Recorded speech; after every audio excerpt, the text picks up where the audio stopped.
Bienvenue à la une de Paris-Saclay TV, le quartier de l'école polytechnique, un quartier qui ne cesse de se métamorphoser. Regardez autour de moi, ces commerces viennent tout juste d'ouvrir et ce n'est que le début.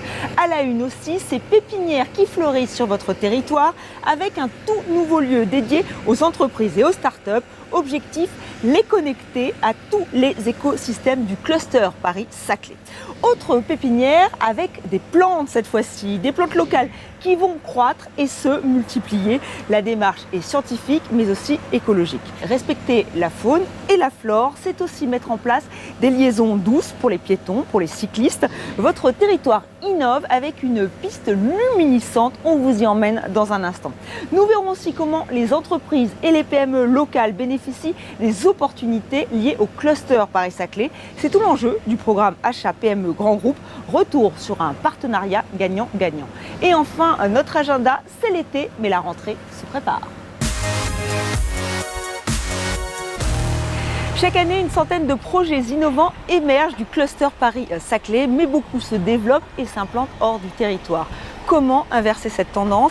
Paris-Saclay lance un lieu dédié aux startups et aux entreprises. L'incubateur Pépinière Hôtel d'entreprise les accueillera 7 jours sur 7 et les connectera à tous les écosystèmes du territoire. La première pierre vient d'être posée. Antoine Dussouy de l'EPA Paris-Saclay nous en dit plus.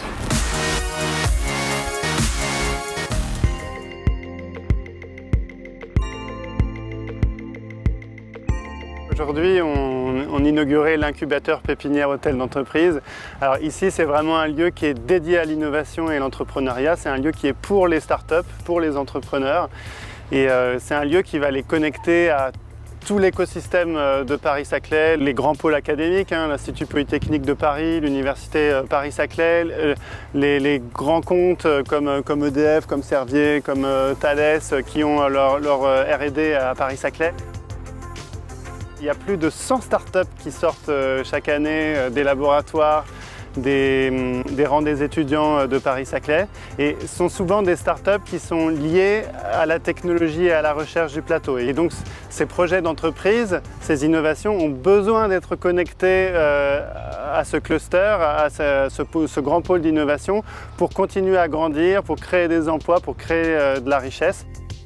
Avec l'incubateur Pépinière Hôtel d'entreprise, on crée un lieu pour ces projets vraiment au cœur du réacteur ici. Et donc c'est un lieu qui va être animé, qui va proposer des services, qui va vraiment être un lieu partenarial dans lequel on va chercher à impliquer tout l'écosystème de Paris-Saclay. Alors il y a une équipe qui est en charge de ce projet, qui a été désignée après une consultation, après un concours. Et donc c'est Bouygues Bâtiment Île-de-France qui construit le bâtiment. C'est la Caisse des dépôts et consignations, la Banque des territoires avec des partenaires privés qui est investisseur.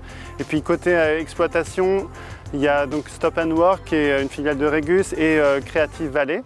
Et donc cette équipe-là a pour mission d'apporter les meilleurs services pour les start-upers, vraiment des conditions de travail à des standards internationaux, de mener des actions d'animation, de mise en visibilité de cet écosystème à l'échelle internationale, avec des partenariats un peu avec les grands pôles d'innovation dans le monde. C'est vraiment un projet qui est né sous une belle étoile et qui est vraiment un projet partenarial et qui va le rester. Il est fait pour créer du lien, pour créer plus de visibilité, pour créer plus de partenariats entre l'ensemble des acteurs de l'innovation et de l'entrepreneuriat de Paris-Saclay.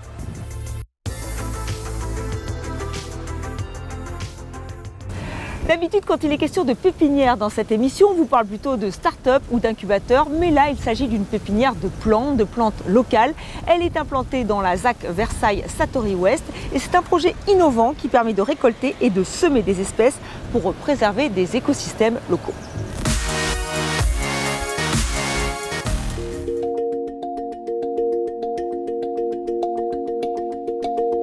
Là, on est à Versailles, donc sur le plateau de Satori, et on est dans le périmètre de la zone d'aménagement concertée, donc Satori Ouest, qui est un projet d'aménagement qui fait partie des opérations qui sont portées par l'établissement public d'aménagement Paris-Saclay. Il y a tout d'abord donc l'ambition de créer un quartier qui est à la pointe en termes de mobilité et au niveau de l'industrie de la défense. Et la deuxième grande ambition de ce projet-là qu'on poursuit, c'est de créer un quartier ville-nature où il y a une forte interpénétration donc de ces deux éléments-là, donc l'urbain et le paysage, la biodiversité. Dans le cadre de cette ambition de créer un quartier ville-nature, l'établissement public d'aménagement Paris-Saclay met en place aujourd'hui donc une pépinière de plantes locales. C'est un projet qui est soutenu par la région Île-de-France et qui se fait en collaboration donc, avec la ville de Versailles, la communauté d'agglomération Versailles Grand Parc et l'arboretum de Chevreloup. Et l'objectif de cette pépinière de plantes locales, c'est de reconstituer donc, des milieux qui existent aujourd'hui sur site, dans les futurs espaces publics du projet de Satori West, en utilisant des plants qui sont issus de graines qui sont récoltées donc, sur le site même. J'accompagne l'établissement public d'aménagement Paris-Saclay pour la constitution d'une pépinière de plantes sauvages locales. Et donc ça débute par tout simplement la récolte de semences, donc des espèces sauvages sur site. Donc cette année, il y a eu tout d'abord un plan de sauvegarde, donc des diagnostics, des inventaires, pour voir quelles espèces on allait sauvegarder. Et puis là, on est au mois de juin, donc on est en plein dans la récolte, donc il va durer jusqu'à la fin de l'été, parce qu'il faut nettoyer les lots, enlever les impuretés, et avoir des semences assez propres, donc ça va à peu près jusqu'à octobre. À l'automne, on va semer en fait les espèces sauvages, c'est mieux de les semer directement à l'automne pour qu'ils lèvent au printemps prochain 2020. À ce jour, il y a à peu près 60 espèces, 64 espèces si mes souvenirs sont bons, qu'on a inscrits dans ce plan de sauvegarde.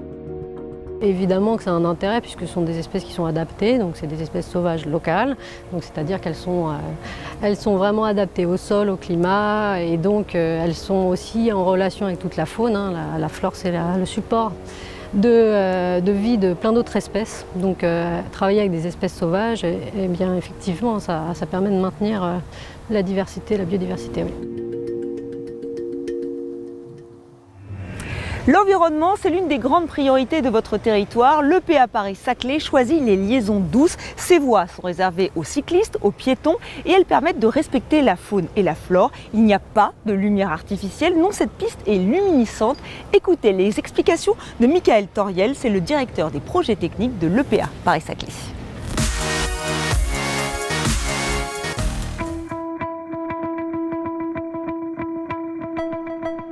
Nous sommes sur la nouvelle route départementale 128 qui vient d'ouvrir au public et qui permet de désenclaver une partie du quartier de l'école polytechnique. Dans le cadre de l'appel à projet Écocité Ville de demain, qui est porté par l'État et la Caisse des dépôts, l'EPA s'est engagé dans une action innovante pour les liaisons douces.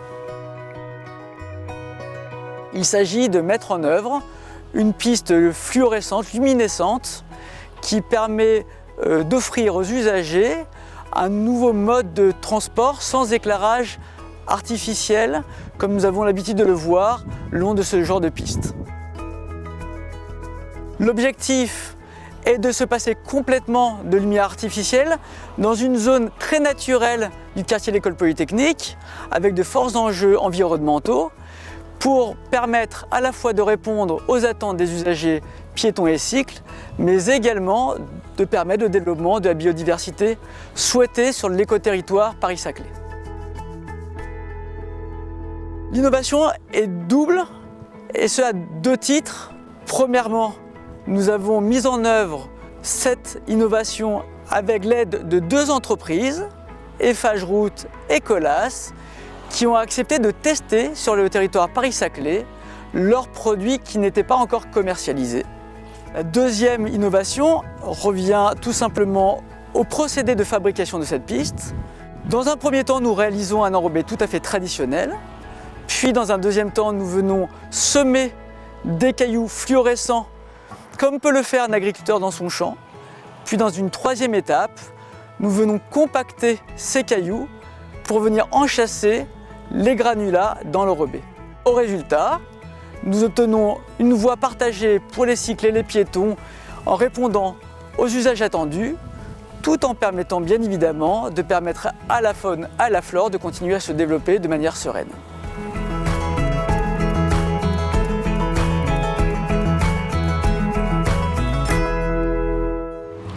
Cette dynamique, elle doit aussi bénéficier aux petites entreprises, aux PME locales. Et c'est tout l'enjeu du programme Paris-Saclay Achat PME Grand Groupe, un partenariat gagnant-gagnant, comme nous avons pu le constater à la terrasse Discovery Plus X.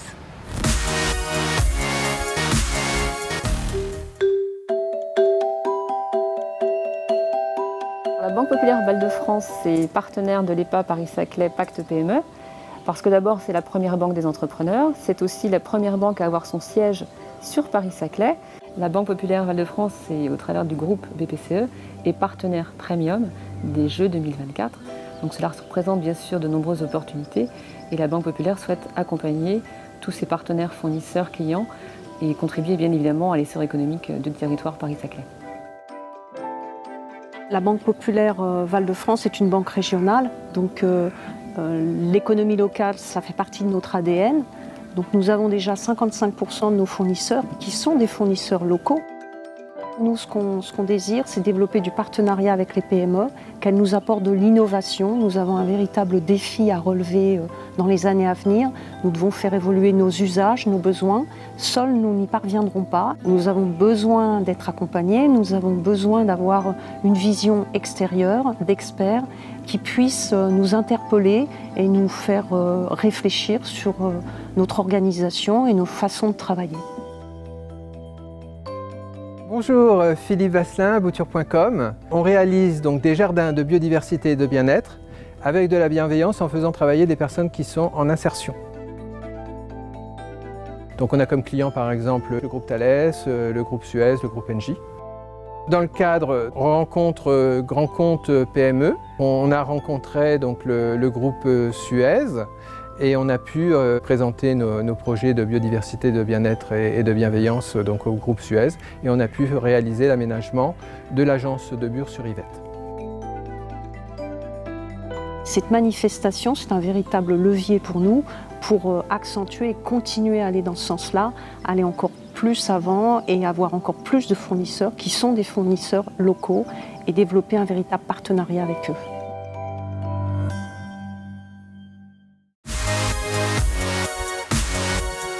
Notre agenda à présent, c'est l'été, vous êtes peut-être en vacances, évadez-vous avec l'Office du tourisme. Destination Paris-Saclay vous propose un programme de visites originales, c'est gratuit, c'est sur inscription. Notez les dates, le mercredi 28 août et le 18 septembre. Vous pouvez aussi préparer votre rentrée, et oui, déjà, dès le 2 septembre prochain, l'Université Paris-Saclay repart sur les routes pour la 4e édition de Welcome Road. Sur une vingtaine de dates, l'université part à la rencontre des étudiants et des collègues des établissements afin de leur parler du projet, de répondre à toutes les questions. Cette tournée de Welcome Road 4 s'achève le 15 octobre. Enfin, vous pouvez participer aux journées portes ouvertes de l'école polytechnique. C'est le 12 octobre de midi à 18h30. C'est gratuit, il faut aller s'inscrire sur le site si vous êtes intéressé. N'hésitez pas. Voilà, c'est la fin de cette émission. Merci à vous de l'avoir suivi. Je vous souhaite un très bel été sur TV78 et sur epaps.fr. À très vite.